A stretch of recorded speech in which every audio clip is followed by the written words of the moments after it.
కాకినాడ జిల్లాలో జరుగుతున్న ఇంటింట జనగణన కార్యక్రమానికి జిల్లా వాసులు తమ పూర్తి సహకారాన్ని అందించి భవిష్యత్తు అభివృద్ధిలో భాగస్వామ్యం కావాలని జిల్లా కలెక్టర్ హరీంద్ర ప్రసాద్ పిలుపునిచ్చారు. బుధవారం కాకినాడ పోలీస్ పరేడ్ మైదానంలో జనగణన కార్యక్రమంపై ప్రజలకు అవగాహన కల్పించాలనే ఉద్దేశంతో చేపట్టిన ప్రత్యేక అవగాహన కార్యక్రమంలో జిల్లా కలెక్టర్ హరీంద్ర ప్రసాద్, జిల్లా సూపరింటెండెంట్ పోలీస్ బిందు మాధవ్ ఇతర పోలీస్ సిబ్బందితో కలిసి పాల్గొన్నారు. ఈ సందర్భంగా జిల్లా కలెక్టర్ మాట్లాడుతూ జనగణన 2027 కార్యక్రమాల్లో భాగంగా జిల్లాలో మే 1 నుంచి 30 వరకు ఇంటింటా జనగణన ప్రక్రియ ప్రారంభించడం జరుగుతుందన్నారు. 2026 జనగణన ప్రక్రియ రాష్ట్ర వ్యాప్తంగా మొదలైంది. మన కాకినాడ జిల్లాలో మే 1వ తారీఖు నుంచి 30వ తారీఖు దాకా house level blocks, house listing blocks మనం ఎన్యుమరేషన్ అనేది మొదలు పెట్టడం జరిగింది.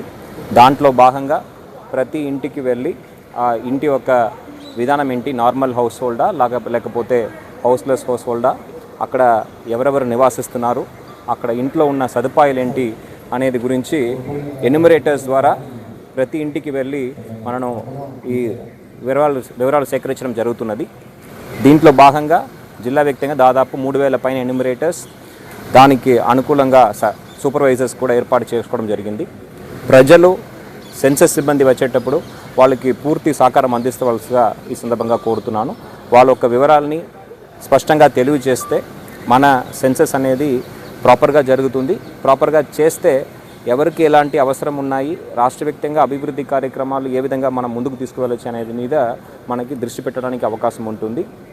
ఈ సెన్సస్లో ప్రతి ఒక్కరు కూడా పార్టిసిపేట్ చేయాలి, వాళ్ళ యొక్క వివరాలని తెలియజేయవలసిగా సందర్భంగా కోరుతున్నాను. ఈ కార్యక్రమంలో జిల్లాలో ఉన్న ప్రతి సిబ్బంది కూడా పార్టిసిపేట్ చేయడం జరిగింది. వాళ్ళు ముందుకు వచ్చి సెల్ఫ్ ఎన్యుమరేషన్ చేసుకోవడం జరిగింది. గౌరవ ఎస్పీ వర్యుల ఆధ్వర్యంలో పోలీస్ సిబ్బంది వారు అందరూ కూడా దాంట్లో పార్టిసిపేట్ చేశారు. ఈరోజు సెన్సస్ సంబంధించిన అవగాహన పెంచుకోవడానికి ఒక అవగాహన కార్యక్రమం మనం ఏర్పాటు చేసాము. దీంట్లో భాగంగా ఎస్పీ వర్యులు అదేవిధంగా పోలీస్ సిబ్బంది వారు కూడా పార్టిసిపేట్ చేయడం జరిగింది. Thank you.